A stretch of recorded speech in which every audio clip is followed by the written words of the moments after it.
Welcome, everyone, to another episode of Recollection Step, a Grand Archive TCG podcast, part of the Maindeck podcast family. I'm Dan. And I'm Taylor. And yeah, welcome to another episode, everyone. Dan, how have you been? I've been busier than heck. That's how I've been. Busier than heck. Yeah, I believe it. About a month ago now, I changed jobs. I'm working at our LGS directly now. I've talked about it a few times, I think, so I'm not going to go into the details, but that has brought a lot of work to my plate. So I have been just kind of trying to plow through that. Our content production in general has been down a bit since then, which I hope is understandable for people, but working to bring that back as soon as I can. So that's how things have been. Nice. How about you, Taylor? Well, I'm gearing up for some store championships here. We're getting into the full swing of Mercurial Heart season. And so there is a store championship in Minneapolis, Minnesota. We're going to a few of us are going to drive down to on Saturday. So that'll be pretty sweet. And then a week from that, we have our own store championship at JWW Sports Cards and Gaming. So if you're in the Fargo-Moorhead area, you should stop by July 20th at noon. It's gonna be a sweet event. I assume there won't be that many listeners that can make it, unfortunately, but I'll throw it out there. Anyone can come. You guys can drive up 16-hour drive or whatever. Come on down to Store Champs. Yes. There's going to be a sweet windmill engineer invitation card on the line. So come steal it from Taylor. No, I'm going to win. I'm going to win it on Saturday at Minneapolis, so I don't need to worry about it. Oh, that's fair. Yeah, that's fair. But yeah, so that's sweet. I'm just getting ready for that kind of stuff and testing quite a few different decks, trying to figure out if there's anything else to play besides the kind of like holy trinity of Merlin and Tristan and Sylvia at the moment. So there's a couple things still. I feel like that's completely disregarding that Lorraine has won, the majority of the major events so far. No, we're keeping that on the DL. That's the DL. It's just right there. I want that to fly under the radar some more. Yeah, it's way under the radar. Nobody's playing Lorraine right now. Yeah, it's not quite. I would say it's quite a trinity, right? There's four decks, four kind of primary decks that are seeing play at the moment. We talked about that a lot in the last episode. Of course, we don't have to retread that ground, but we didn't talk a massive amount about like Fire Merlin, and I assume that'll be a sort of an important topic today, wouldn't you say? Yeah, I would. Yeah. Today, I think let's talk about kind of just, we've got kind of like a mini series we're going to hit on the podcast here. It won't necessarily be the next 3 episodes. We'll probably end up interspacing it or out, but the idea is just to kind of go into each element and kind of talk about it and kind of what the ideas are behind it, how it works, how you can, attempt to build better decks with these elements when focusing on them, and kind of play to their strengths instead of trying to shore up their weaknesses. So yeah, today we're going to start off with fire. We'll just go in alphabetical order here. And fire's kind of in the low light at the moment as far as the meta is concerned. Fire Merlin is up there, but I think a lot of people have really started to dismiss it for a little bit of time anyway. Just like wind has been all over the place. So this is probably like the lowest fire has been in the meta in a long time, if ever. Actually. Definitely. It absolutely is. Fire, for people who have just jumped into the game recently, which there are a good amount of people, which has been really great to see. Fire was the dominant element for the first, year of the game. It was fire decks were the lion's share of top cuts. Fire decks were the lion's share of just event wins in general, with not just even one deck, but things like Fire Merlin, Fire Lorraine, Fire Rye, Fire Diana was seeing a little bit of excitement for a while. Luxem Fire Assassin was another very popular deck for a period of time as well. So there have been, and of course, Erupting Rhapsody combos in there as well. So there have been just a ton of fire decks that have performed super well. But right now we're at an interesting stage of the game, just at this in this Mercurial Heart metagame, where suddenly Wind is everywhere. Wind Lorraine and Wind Tristan. And then if you're not Wind Lorraine or Tristan, you're currently either you're playing Fire Merlin, which is a good deck that beats some of these things. You're playing Spirit of Slime, which is none of the above, just its own thing. Includes fire cards. And you might be playing a little like off meta. We've seen some fun, like Water Nico, seeing some success and cool things like that. I'd call Water Nico just a full part of the meta at this point. I don't think it's quite off meta anymore. It's pretty well established. Yeah. And we're seeing it pop up at quite a few events and place pretty well for the most part. So would you say, I mean, we haven't seen it really, show itself to kind of take any very high placements at events. Do you think it's just like a numbers thing, a conversion, not enough Nico players to convert it appropriately, or is it just a little, is it a tier under those decks, or where do you place it right now, Taylor? I think it's mostly just like it doesn't have the numbers to convert properly. I don't see any in the top 8 for the Virginia regionals, but I think it took second. Yeah, it took second in the Michigan regionals. Oh, okay. So I mean, it's seeing success. I think it just needs more players. So yeah. Nice. Yeah. So before we get into fire too much, let's kind of just go over the news quick. There hasn't been too many wild and crazy things at the moment. The big thing is that Supporter Pack 2 has been officially released. It released a week ago at Anime Expo as of this recording. And so that's out in the wild. Just checking quick, it's not on TCG Player yet, so you'll probably be looking at eBay and kind of like just Facebook or Discord marketplace groups if you're trying to pick up singles or even just full boxes of that. But that's out there, just so people are aware.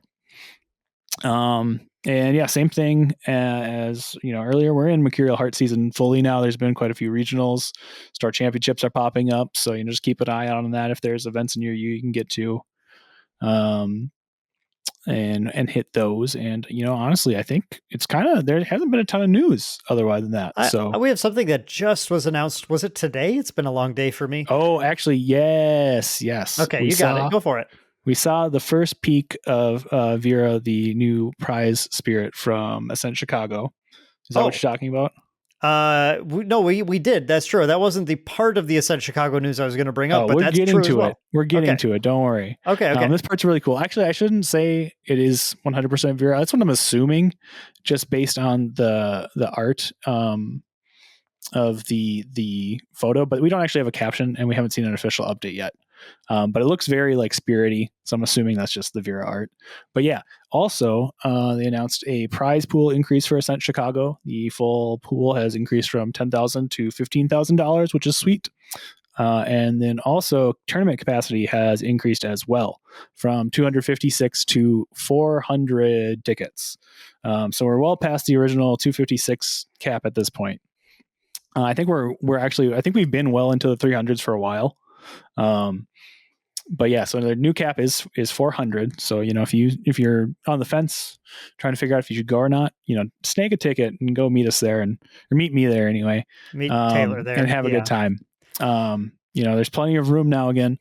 So, it'll be a lot of fun, but yeah, I'm actually really excited because this will be by far the biggest Grand Archive tournament to date. So I'm really disappointed that I have to miss it, but I do have obligations at Gen Con, so I will be there, and I'll be hopefully getting to meet some people who are trying the game out. They're still running demos. They've got a booth and everything at Gen Con. I'll be picking up some more supporter packs. I'll be having a blast there with Grand Archive and some other TCGs, while you guys are getting to enjoy what is very likely the largest Grand Archive tournament to date.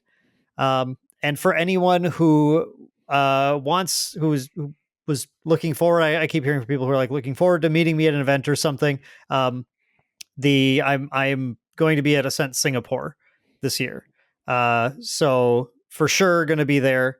Well, I mean, I guess I don't have the tickets fully booked yet, but that's, I'm quite likely to be there, I would say, given everything. So, You have your Ascent Singapore ticket, and that's the I important do. one. I have a VIP ticket Yep. for Ascent Singapore, and as far as I know right now, I'm playing in the event. So that's my game plan. I plan to go there and actually compete, and do my best to work through potential language barriers. It should be kind of interesting. Yeah. Looking forward to that. That'll be a ton of fun. But yeah, I am also a tinge of jealousy for the Ascent Chicago goers. It sounds like it's going to be an absolutely sick event. I expect Singapore will also be like quite the event, though. I think that's going to be a pretty large attendance as well. And so I mean, conveniently for all our American listeners, you could see Dan at Singapore if you also go to Ascent Singapore. All you have to do is go to Singapore. Yeah, it's easy. That's actually not convenient. You just go to Singapore. I mean, it's simple. Yep. What the heck? Yeah, no, I understand. It's the reason I'm going there is, I mean, I had been trying to get to an Ascent, and when the tickets went live, I was talking to a couple people. I was talking to our LGS owner, Josh, who competes in the Path of Silver, and I'm not sure I still don't know if he's going. Actually, he was on the fence at the time though, and I was like, well, if you go, I gotta go. Like, we'll go for sure. And I was sitting there like waiting for the tickets to go live and thinking about it, like, I think I'm just going to YOLO this. Like, even if no one else I know goes, I think I just want to go. And it's expensive and it's ridiculous to just do this. But I just kind of thought, I'm just going to buy the ticket. Worst case scenario, if I can get the VIP, I can maybe find someone just to like transfer it to or something. But otherwise, I think I'm just going to try and go because, like, literally, I just thought, well, like, when else am I going to go to Singapore? And it's not something that not everyone is in a position where they can do that. So I'm very, very grateful that I am in a position where I can just kind of YOLO go to Singapore. It's not something I can do more than once in a period of time, for sure. It's just like, it was like, well, this is just going to be my big thing this year, I guess. I'm just going to go do that. But yeah, it's going to be fun. And for anyone else who decided the same, or for anyone in the Southeast Asian region who happens to listen to Recollection Step, I'm looking forward to meeting y'all there. It'll be a ton of fun. Yeah, excellent. And yeah, I think that is about it for the news then. So as we transition to our main topic here, Dan, how about you tell the listeners how they can help support the channel and the podcast? Yes, I would love to. Everyone, thank you so much for listening to Recollection Step. That alone, by the way, is a great way of supporting us. I really do appreciate that. If you want to support us, go another step further. You can start by just leaving a like on the video if you're watching on YouTube. If you're listening on a podcast platform, which is, this may or may not be, we're in a process of a transition of how our podcasts are hosted. So there is a period of time here where this may show up later. This may already be up. I'm not totally sure. It just is depending on the status of where we're at with sort of transferring and moving things around a little bit. But once we're back on the podcast platforms, frequently 5-star ratings on there. We're trying to do it so we don't lose our previous ratings, and it's kind of complicated, but we're figuring things out. So thank you so much for listening. If you are on a Spotify or iTunes or something and you see that, well, it doesn't matter. Just go leave a 5-star rating. That would be super, super helpful for us. Thank you so much either way for all of that. And of course, if you're on YouTube, commenting on the video too, let us know if you're going to be at Ascent Chicago or Singapore, or when you want to try to go to an event, or anything else you think about this episode. Would love to hear from you down below and chat with you there. Finally, if you want to support us monetarily, but you don't want to spend any extra money, because honestly, who would want to do that? You can go ahead. Well, our patrons do. Thank you for being patrons, by the way. But I was trying to be a little cheeky, but then I thought, no, they actually do that. But you can do it too without supporting us, you can support us without putting any extra money into it by going to tcgplayer.com, but not just the plain URL. Go to bit.ly/shoptcgs. That's bit.ly/shoptcgs to use our affiliate link. Buy your cards that you need for Ascent Chicago, for Singapore, for wherever you're going. Build your deck up, and we get a little kickback from it. It's greatly appreciated. It helps us out a ton. Thank you so much for your support and all the ways you do. Back to you, Taylor. Yeah, thank you, Dan. So fire is one of the three base elements in Grand Archive, along with wind and water. And True. yeah, it is. All right. Well, thank you guys so Yep, much for listening to it. that's about it. We'll see you in 2 weeks. Yeah. No. So yeah, fire kind of has like we'll just dive right into like kind of the base philosophy of fire. And kind of the the themes and elements of it. And all I have in our notes for that is just live fast and die young, because I think that's just by far and away the best way to describe it. Fire is an element that is going to generate a lot of value very quickly, but then it's going to burn out very quickly as well. It just doesn't have any staying power. Like as soon as you run out of fuel, the fire just goes away, much like in real life. So you'll quickly churn through a bunch of cards, and then you'll be left with no cards, and then hopefully you've either burned your opponent up and won the game, or you will be sitting there waiting for your opponent to burn you up, or put your fire out with some amount of wind or water. So Fire has no way to protect itself. There's not a card in the fire element that I can think of that does anything similar to protecting yourself, besides, if we're going to count like destroying something that's attacking you or something, dealing damage to something attacking you. That's the closest it gets, but it's not going to do anything against a champ attack. It's not going to do anything against a spell that deals damage, or an ability that deals damage as if it was a spell or anything like that. Yeah, its whole thing is I'm going to only focus on killing you, and hopefully I win the game before you can set up any sort of defenses or counterattack. So in one hand, especially through like the first year of the game, it felt like pretty oppressive, because as people were learning the systems of the game and kind of getting used to how memory and reserve worked, we had a lot of cards that just like let you generate a lot of value quickly, and it looked often like there was just nothing other decks could do to keep up. It was very often that fire decks would get to level 3 a turn or two before their opponents, their non-fire opponents, and then you get access to your advanced element cards, and you kind of just go from there and take over the game with your advanced element cards. And usually end the game in the matter of a couple turns after that. So yeah, we're seeing now that as kind of we've had more eyes on the game, more people have had more time with the game. There's ways to defend against that. There's ways to kind of slow fire down, get to the point where you've run them out of resources, and then you can attack back. But that is kind of like the grand big overview of fire in general, where its whole thing is just I'm going to go, and when I run out of cards, I run out of cards, and then hopefully the game's over one way or the other at that point. So we've seen fire apply that in a couple of different ways too. We have decks that are just trying to build up cards to do a big burst, using the we'll talk a little bit about some of like the unique mechanics in fire, but using some of those to build a hand size, and then taking that hand size and then doing something, usually doing something big with it, or something. We've seen combo decks that do similar stuff. We have decks that build to a very high cost card and an advanced element or something to be able to do that. We've also seen the fire decks that just say my hand is the resource to be spent from turn one.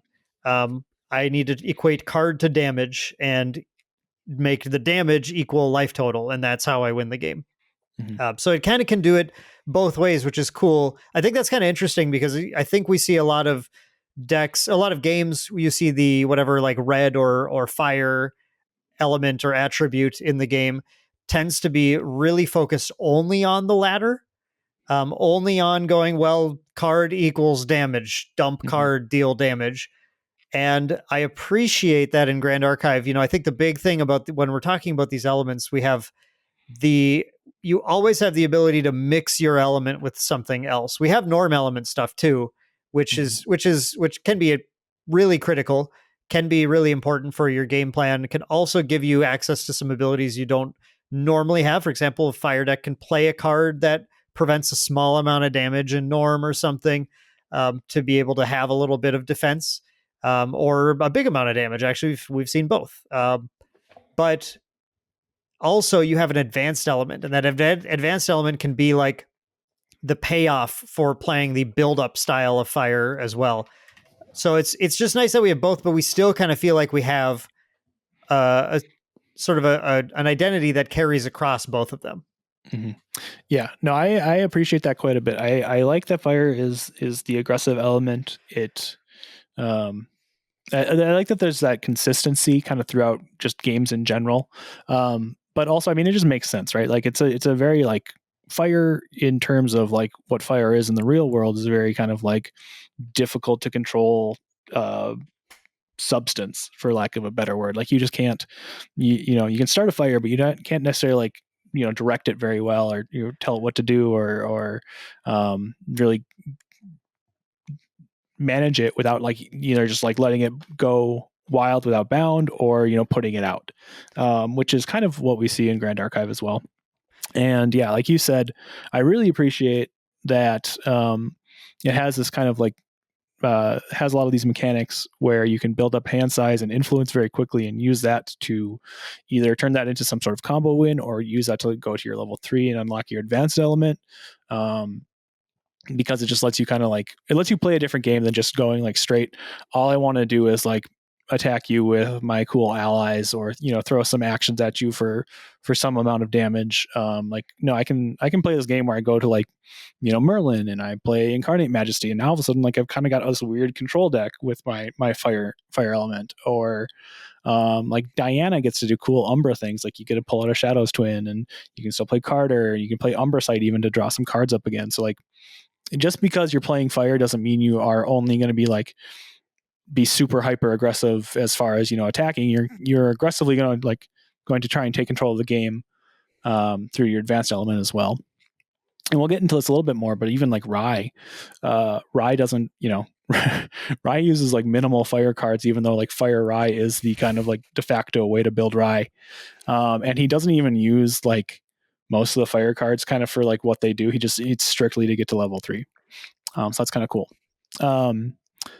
One kind of interesting thing about fire, and really how a lot of this translates, you know, to just really blazing through your cards quickly too, is that there's like a huge lack of floating memory in fire compared to other elements, water and wind. There's actually only one fire card that has like an unrestricted floating memory, and then there's only 7 other fire cards that have floating memory on them, and each one is locked to a different class bonus, one for each of the 7 classes. So just like once you're done with a card in fire, you're pretty much done with it. You're not getting a second use out of it. You're not doubling up on value and using it to level up that way. Like you're very quickly just burning through your hand in order to either deal damage or level up.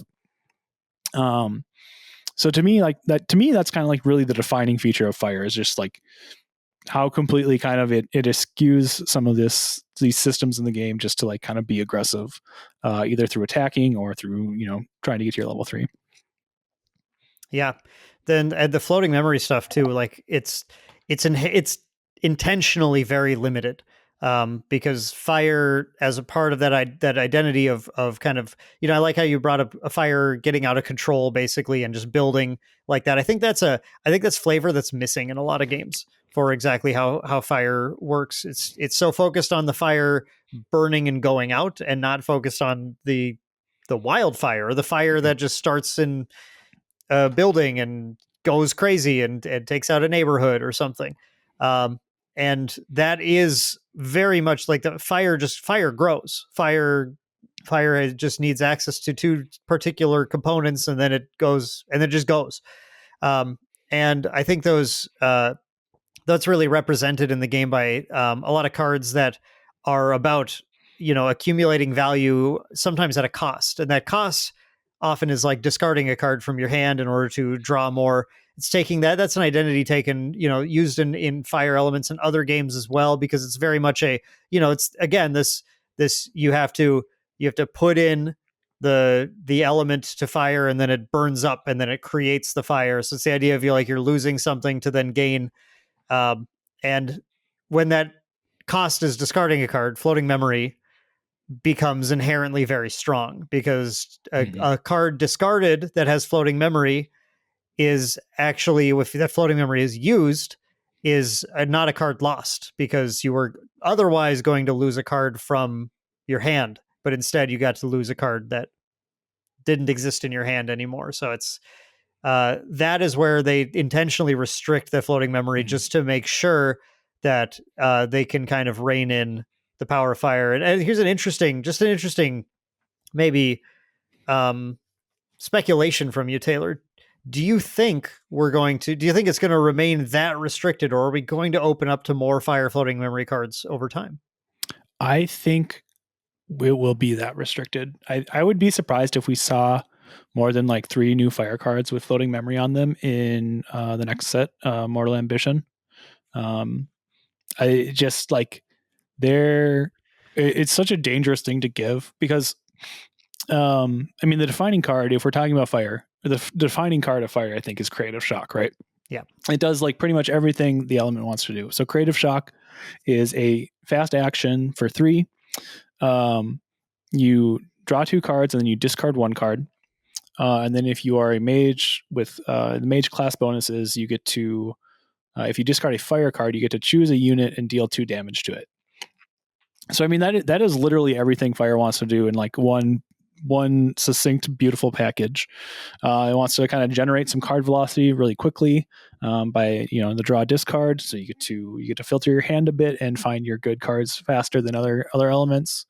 If you have floating memory, you get to discard that for free value, essentially.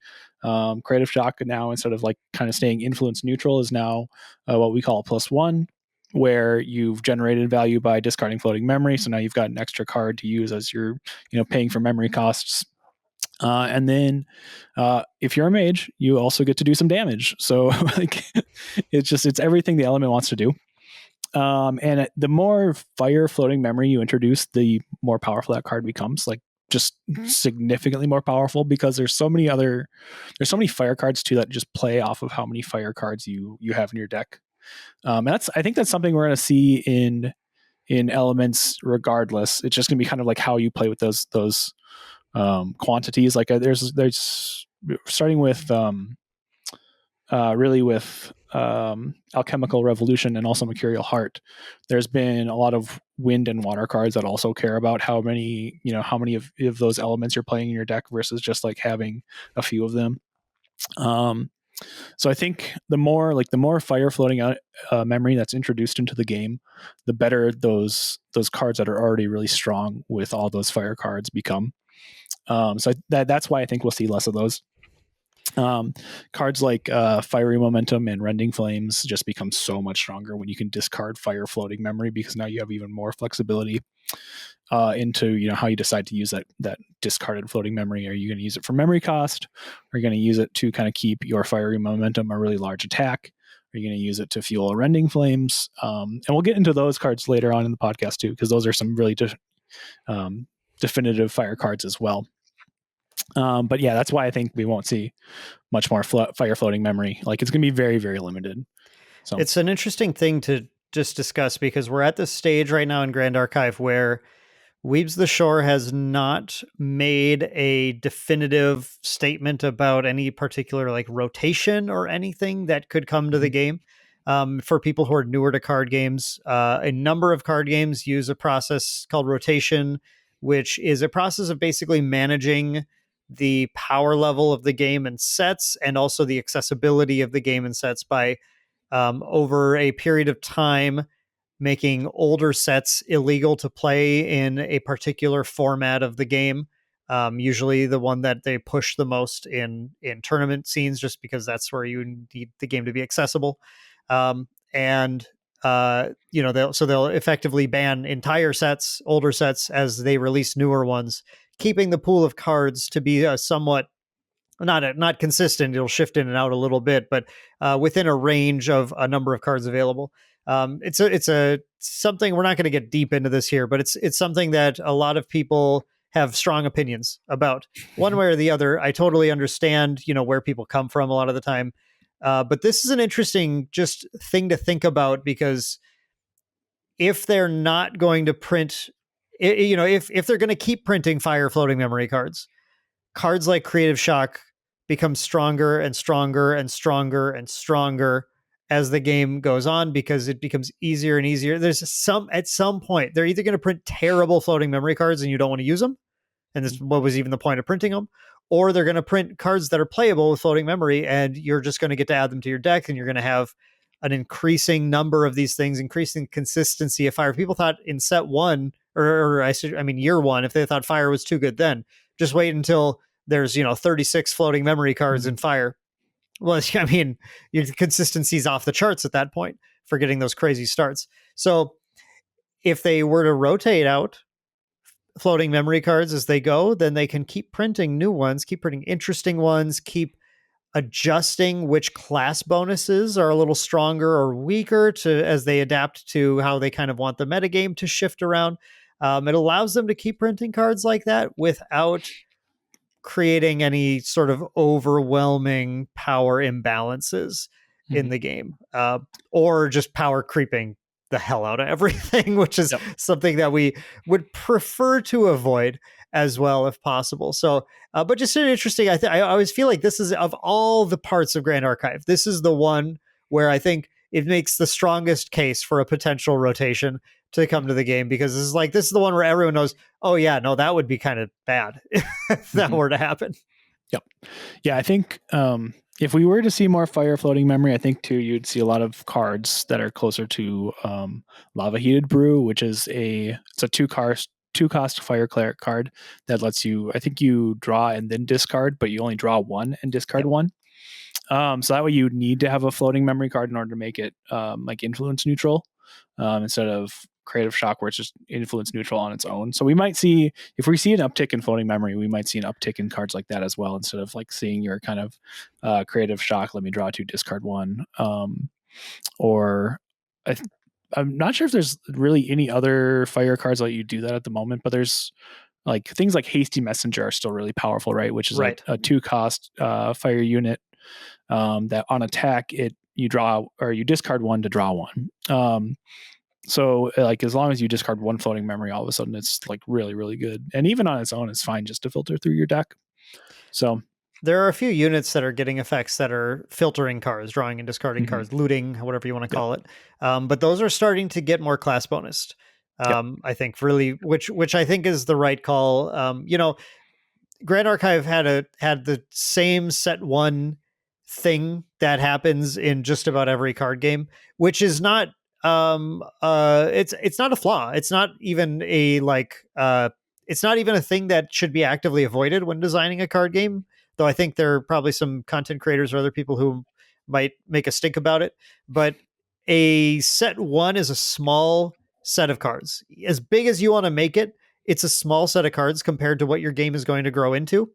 And the more narrow you make your cards in a set one, the less room for expression and deck building you have in what is possibly the most important time in your card game, which is when the game comes out, it's at maximum hype right away, and all you're trying to do is hold on to people's attention and get them to invest in things.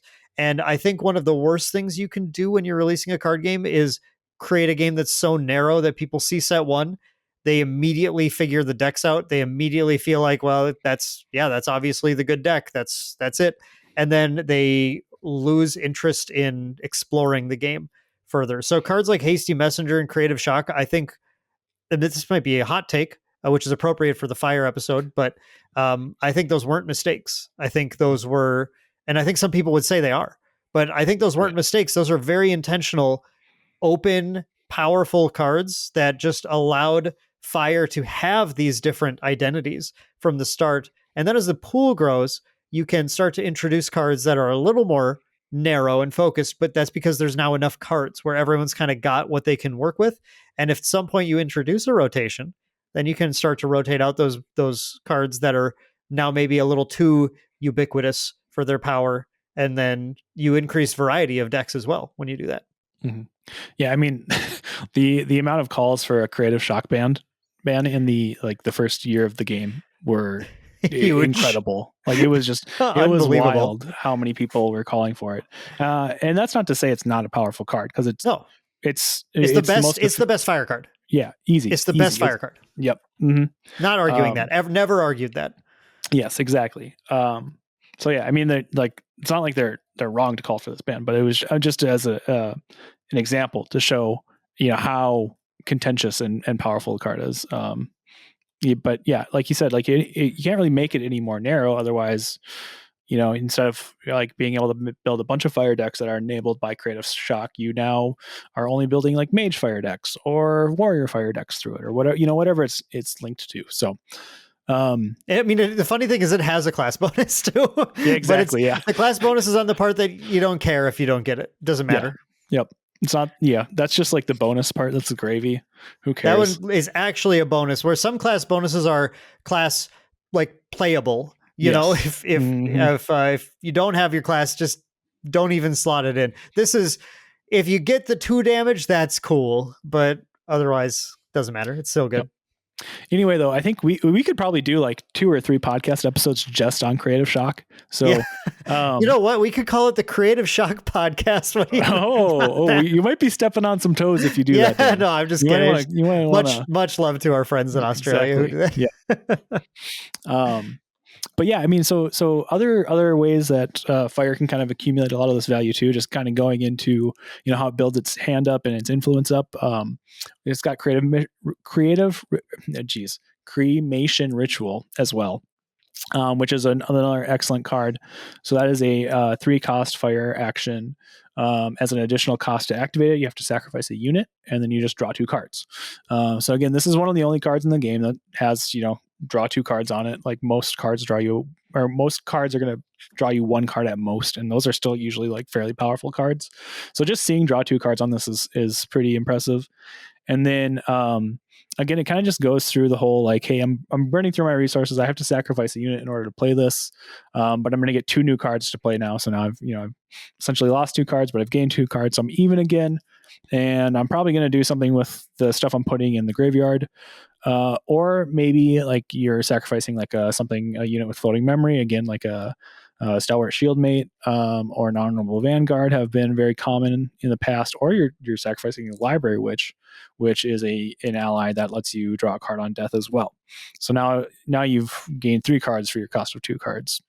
Again, so Fire's got a lot of these things that are just going to like accumulate a lot of these advantages like this. We're seeing more. You've got to work for it a little bit more, or it might be more narrow, like Dan was talking about earlier, where you've got to be certain things only really work well for you if you're a cleric or a guardian or whatever class it is. Or like things like Flame Rune Swordsman, which is a 2/2 ally in fire that has floating memory class bonus as well. Like another good one to sacrifice to creative or cremation ritual or discard to Creative Shock.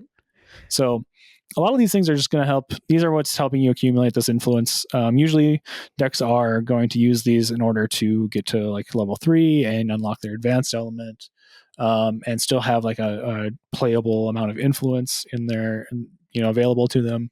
Or they will, you're not seeing these as often in just the straight, like very aggressive damage decks. But again, like this is just another way for Fire to kind of like continue to grow and burn out of control. Some of the other ways Fire goes through and kind of like builds this accumulation of value as well. It utilizes its graveyard a lot as an additional resource. So there's a bunch of different cards that do it. We've seen a little bit of like Water do this as well, but Water generally I think is like Water. I'll call it like kind of like a free value, whereas like Fire generally you generally have to like get rid of the cards you've got to pay the cards in your graveyard in order to use these additional effects and get the value from it. So you've got cards like Rending Flames, which is it's a fire attack for 3, Assassin Warrior, and then it has class bonus on attack. You can banish 3 fire cards from your graveyard, and if you do, the attack does double damage. So again, like just showing like those cards you discarded with Creative Shock and those allies you sacrificed with Cremation Ritual, you can use those to pay for Rending Flames, and now all of a sudden you've got just another way to kind of like continue burning through your graveyard and hit your opponent for a bunch of damage, and you're going to be down resources at that point, but you've hopefully done enough with your damage that it doesn't matter as much. So one of the defining combos in the game as well at the moment, Erupting Rhapsody combo, again does the same thing, where You need some sort of melody, and then you've got your harmony and Erupting Rhapsody, which is a 2-cost action fire, where you can banish any number of fire cards from your graveyard, and then your champion gains that many levels until the end of turn. And then if you've played a melody already this turn, you can choose any number of units and deal your level damage divided as you want among them. So you just, normally the plan is stock your graveyard up with a bunch of fire cards, play some sort of melody, and then you play your Erupting Rhapsody, eat your graveyard, get a bunch of levels, and do a bunch of damage. So I mean, there's a ton of cards in Fire that do this as well, where they just kind of eat up your graveyard like that, and really kind of like help you kind of get more out of your cards on the back end, other than just floating memory. Like this is kind of like Fire's alternative to floating memory almost. Yeah, it really hits that theme of just I don't even know if it was an intentional pun, but you called it burning through your discard pile, burning through your graveyard to use those effects, and that's like the idea of Fire. You just create this little heap of compost or whatever. You're just gonna burn. That compost is the right term, because you would not burn. No, your compost would be that'd be like a Terra thing where you replant your compost into the earth. This would be like kindling. It's a burn pile that you've created. All your garbage, you just toss it in, and you're just gonna burn it. And that it's gonna make a really sweet fire, and you're gonna throw your opponent in it or something. Not literally, of course, we don't condone that. But I like that theme quite a bit. I find in other card games that theme is sometimes relegated to the whatever dark, bad, black colored theme that they put in their game or something. In Magic, it'd be like a black thing, typically, or surrounding that color.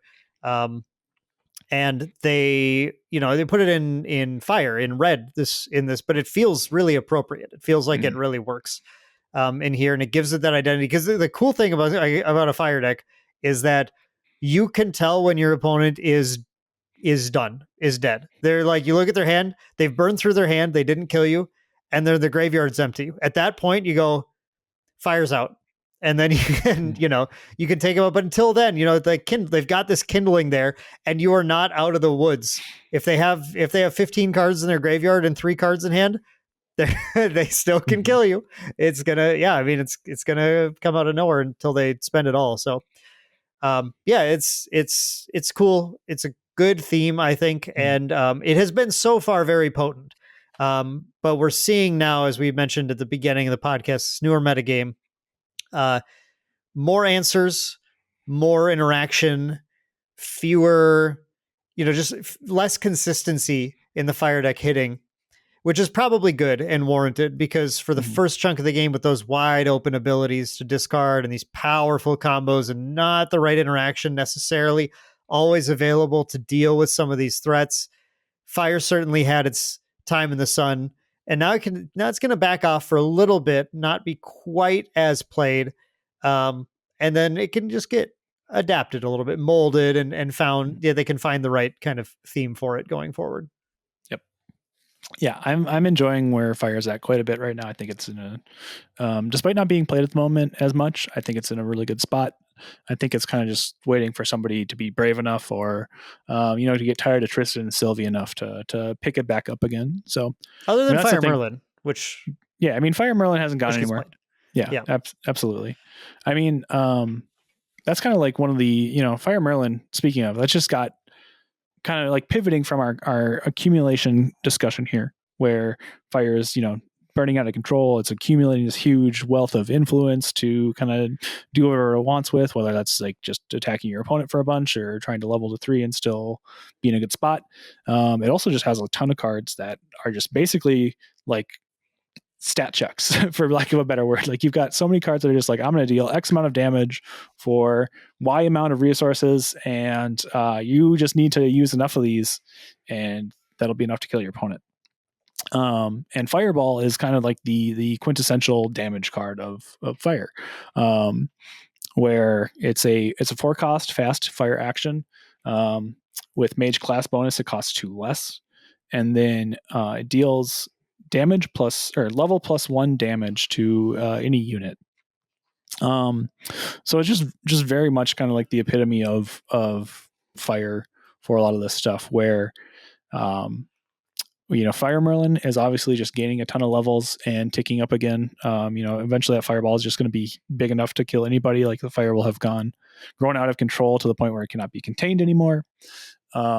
Again, like harkening back to Erupting Rhapsody as well. That's going to eat your graveyard to give you a bunch of levels, let you hit fireballs for a bunch as well, double up on that.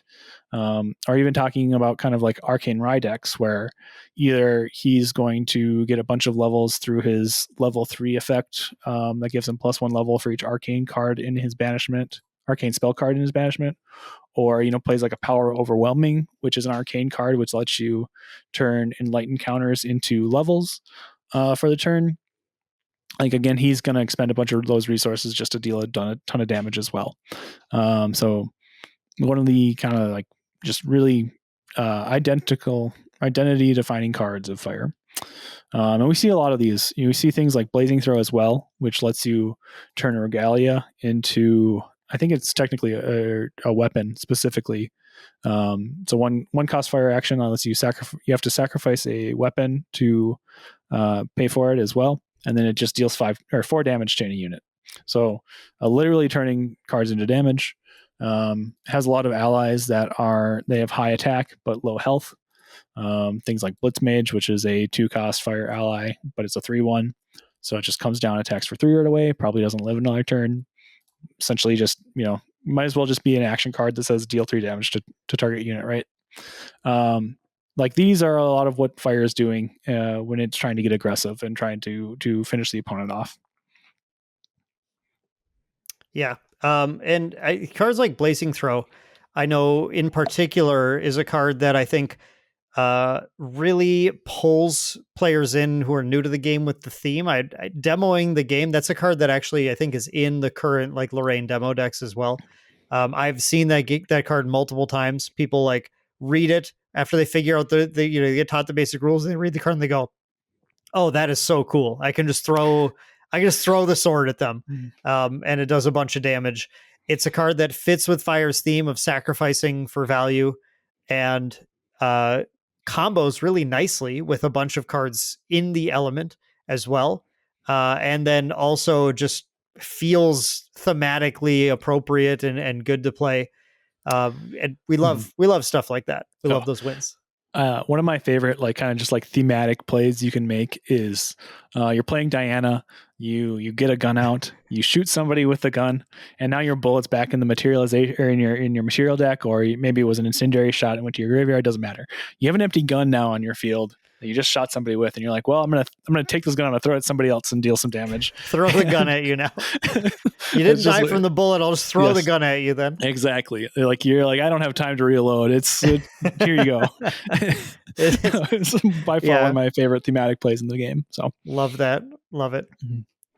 But yeah, I mean, it combos really well with like Varrock Soul Knife as well, which is an assassin weapon that you can banish cards from your graveyard in order to activate it instead of materializing it like normal. Fire's got some other weapons now that will either like when you attack or there's ways to put durability back on it so that you can attack with the weapon and then also Blazing Throw it. Like Tempered Steel, going back to the floating memory cards, that's the only fire card with non-restricted floating memory on it, but it also is just a 1-cost action that puts a durability counter on a weapon, right? So you could Tempered Steel your weapon, attack with your weapon, and then also Blazing Throw your weapon, since it's got that extra durability from Tempered Steel now. So just a lot of different ways to kind of convert these cards into damage and numbers and ways to hurt your opponent. Yep. I think we'd be remiss if we didn't talk a little bit also about the sort of the new identity that Fire has been going into a little bit in Mercurial Heart is where we really started to see it a little bit in Alk, but Mercurial Heart really started to come out, where a lot of Fire cards now are having an identity of dealing damage to the user as well as doing whatever they do. So kind of taking this basic identity of paying a cost to get something and just taking it to a a very logical step, one that has been ground that's been treaded in plenty of other card games as well. But the idea is that, well, your life total isn't going to matter if you win the game, so you just expend it right now. Um, not I think a lot of these not seeing a lot of play quite yet. A couple starting to see play in like Fire Xander, Fire Tristan, the fast versions of those decks. Mm-hmm. But I don't know if they're underbaked right now or if players haven't taken the time in the kitchen yet with them. What do you think, Taylor? I think a lot of it is just people have not been playing like really aggressive fire decks, or like, unit based fire decks. A lot of them have been playing, like you're still trying to go to level 3 often. So things like Fire Merlin, we've seen like, Luxem Xander is still a thing in the field. I haven't seen much, I haven't seen many lists in the top cuts lately, but that's still a very playable deck. Arcane Rye obviously is another deck that starts on base fire, and again just tries to get to level 3 really quickly. And I think a lot of those cards make it really difficult to get to level 3 quickly, because that's generally where you need to kind of use your life as a buffer to like get you to level 3 instead of like using it as a way to deal damage. So like, yeah, I think we'll see more of these moving forward in once more aggressive decks pop up. Like if there's an aggressive Fire Guardian deck, right, there's a new card called Impact Hammer, which is a 0 cost 2/2 weapon with Guardian class bonus, gets +1 attack or +1 power, and then whenever a unit uses this weapon for an attack, you deal 3 damage to it. So that's a pretty high cost if you're like trying to get to like Tanaris level 3 and just grind the game out. But if you're just like, want to get to Tanaris level 1 or whatever, even level 2 to like, get his +4 power bonus from his level up, his on enter effect, then like, that it's less of a drawback because like you're probably trying to end the game that way, right? So you can take the 3 damage, it's not a big deal. But if you're trying to get to level 3, like you probably got people being aggressive against you, and you don't necessarily have that damage to give all the time. So yeah, I think as people kind of explore more aggressive fire decks, we'll see more of these pop up, because I mean they are very powerful, right? Like, so Impact Hammer on its own is just it's a 2/2 for 0, and it doesn't really cost you any non-life resources in order to attack with it, as opposed to like Bulwark Sword, which is another 2/2 for 0 weapon, but you've got to pay 2 every time you attack with it, pay 2 reserve. So I think we'll see some of those pop up, but people just kind of like need to take some time and play around with it a little bit. So, yeah, like you got to figure out kind of where you can kind of push damage, and what decks are kind of vulnerable to that. Like right now, I think like Tristan and Sylvie, I think both kind of have kind of some weaknesses to some of these aggressive decks, which I would like to see some fire decks kind of exploit a little bit more. So yeah, I think that's where we'll see them pop up. Yeah, I like this identity quite a bit as well. It's nice to see. It's good just to explore more different options for how fire can operate, because like we mentioned earlier, if all they do is keep putting draw 2, discard a card like on effects on fire, that gets a little out of control as these sort of critical mass builds. Where do you think, Taylor, fire currently stands in the metagame? You hinted at this a little bit, but I'd love like more of a direct, like, where do you think it should be as far as its sort of placement in events, its general power level, and what decks should it be playing into right now to be successful? Yeah. Well, so I think it's actually in a really good spot in the metagame at the moment. Fire Merlin obviously hasn't gone anywhere. It's still a very powerful deck. And then the Virginia Regional had 2 Fire Lorraine decks top 8 at that event. And I think like both Tristan and Sylvie kind of like take advantage of the fact that a lot of people were kind of like playing around and dirtling with a lot of decks, just seeing what's available with the new set when Mercurial Heart dropped. And Sylvie and Tristan both kind of just like build themselves, and they both play really well into decks that dirtle. Sylvie has a really powerful level 3 turn that's really difficult to defend against, and Tristan is just going to like out card advantage you over the long game. She generates so many cards, and then she's going to kill you like, death by 1,000 cuts until she finds her Shadow Strike and then just ends it. But that might take some amount of time, and she's got a lot of time to just kind of like use her cards to survive the game. So Fire, I think, is actually well equipped to attack both of those decks. Sylvie, just because Sylvie doesn't have a ton of defenses. So if you can kill her before she gets to her level 3 turn, she can't, she doesn't have a lot of good ways to stop that. Like if you're just beating her with a bunch of like 3 power allies for 2 and, throwing cards at her. Tristan as well. Like Tristan's going to out card advantage you over the long game for sure, especially as a fire deck. Like you're just going to run out of resources very quickly. But she also just doesn't necessarily have good ways to stop cards like Fire Momentum that are going to attack her for a lot of damage every turn, or Rending Flames, again, like just a ton of damage. She might be able to stop like one, but she's not stopping, all those cards turn after turn after turn. In the early game, the problem is in the early game, yes. Yeah, you have to close it before the clones get out, the shadow clones. Yeah, once the shadow clones are out, then it becomes much more difficult, and like her defenses sharp a lot more. To be fair, she's playing a lot of like really defensive cards at the moment. Like she's playing Innervate Agility, which gives her Stealth or Spell Shroud, whichever one she needs. Failing Breeze is seeing a lot of play as well, which is just going to be a blanket damage prevention effect throughout the turn.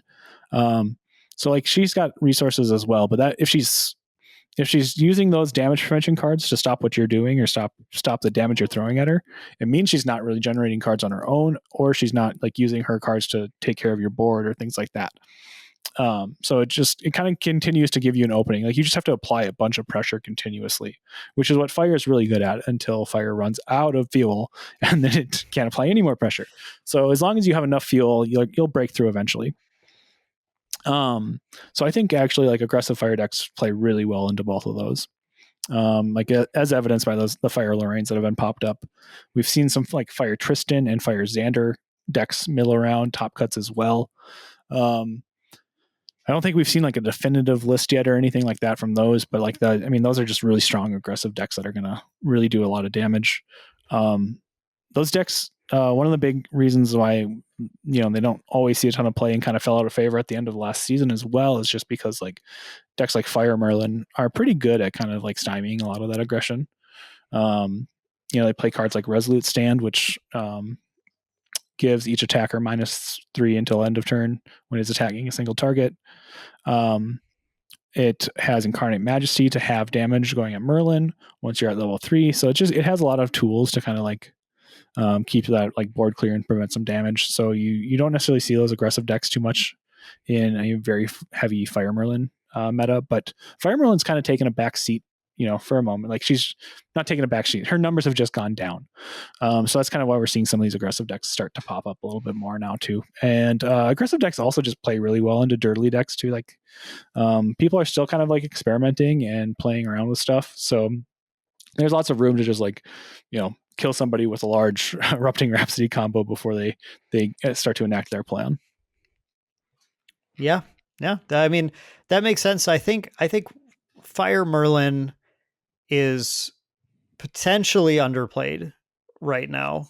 At this point, I think if I had put my 2 cents in, people have maybe leaned a little too much in the other direction. And I think there are very small tweaks to Fire Merlin that shore it up against a lot of the current metagame, and I think create a pretty robust set of decks when it's getting played a little bit more. Not great into Tristan, I think, but playable into Sylvie pretty decently, depending on how you shore things up. Can be shored up very well against Wind Lorraine, I think. I think that has a if you're seeing a lot of Wind Lorraine, I like the Fire Merlin choice against that personally. I think that's a pretty good one.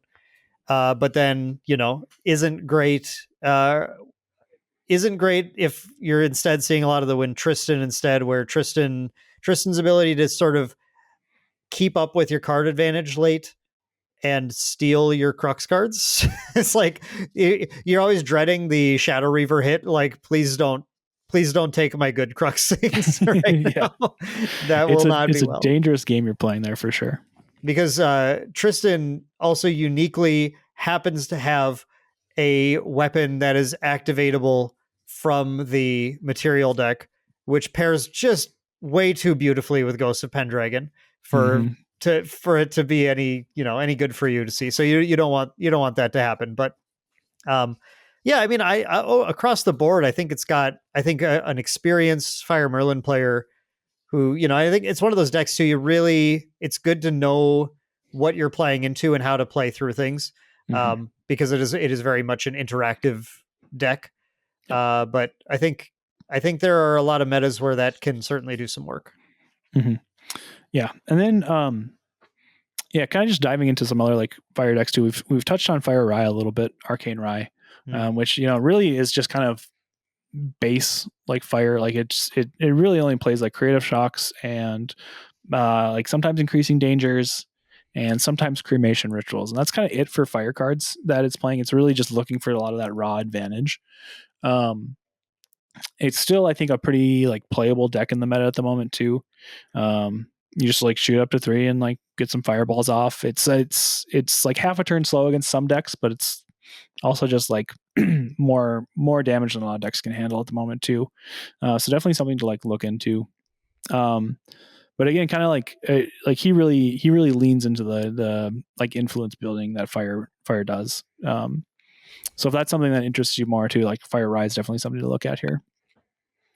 And then I think there are some decks that were maybe a little more popular in the last meta that haven't quite come back yet. Things like Fire Diana certainly had some time in the spotlight in the ALC metagame. Has not been seen quite as much, although I don't think the Umbra package is particularly worse than it was before. In fact, Umbra got the most new cards in MRC of any advanced element. A bunch of those are assassin class bonus, so not quite as useful, but there were still some for Diana in the package as well. So I think there's some exploration that can be done. I think I said this in the last episode too, but I think Diana is still on the fringe out there, because like if you're not prepared to deal with Diana in your board, she has some clear advantages in matchups. So I do like that. And there hasn't ever really been a Fire Cleric deck. I tried playing one for a while. I still don't know if it's playable in the MRC metagame. Yeah, I mean, so like Kindling Flare, I think is what it's called. Yeah, Kindling Flare is like, that's actually a really cool Fire Cleric card that I think, hasn't been explored really yet. Where it's a lot like Erupting Rhapsody, except instead of your graveyard, you're giving up a bunch of herbs to deal damage. So there's something there. I think like Inzali is a very aggressive card. We've seen some Fire Cleric cards or Fire Cleric decks that play more like allies and just beat down. So I think there's still a lot of room to kind of experiment with the fire, even if like a lot of decks kind of feel explored already. Like you said, like Fire Diana, again, I think has not really looked into the new Umbra cards very much. And Fire, again, is one of the best ways to get to level 3. So if you can utilize a lot of those Umbra cards, like you can take advantage of Merlin and Tristan specifically. Like those decks both draw a ton of cards. So if you're able to quickly get to 3 and slap a curse or 2 on them, like they're going to have a very difficult time actually winning the game, because it takes them a few turns to win the game. So just getting that curse applied right away is super helpful. I think my issue that I've had with cleric decks is that I've played a bunch of them and they consistently feel like they should just be a Rye deck instead, as far as how they're actually attempting to win the game. I don't know if that's due to my inability to build the right cleric deck or pilot it well or something. I'm going to say that's got to be part of it. That's got to be something in there. But if you're someone who's cracking into Fire Cleric, you're trying to get it to work, trying to figure it out, let me know. I would love to hear kind of what you're working with, and maybe together we can create a bright new future for Arasana, or I don't know, or Vanitas if you're going that route too. No, he's not fire, so let's we'll save him. We'll stick to Arasana, who's everybody's favorite character, who just has not been playable in the metagame other than as a card to banish for Dusklight Communion. Yeah, I mean she's been great in fire deck specifically, actually. So as banish fodder to get rid of Fracturized Nullifying Lanterns specifically. Turn your Erupting Rhapsody back on. Yes. So. Dan, is there anything you'd like to add to kind of the fire compendium here as we wrap up the podcast. No, I mean, I think shorter and sweeter is totally good for these ones. I think that we kind of hit across the board. We delved into some of the sort of power analysis. Even we got some interesting, I think, food for thought for people out there. If you're newer to the game and you're just trying to figure out what the heck's going on with this game and deck building, maybe there's some ideas there to think about.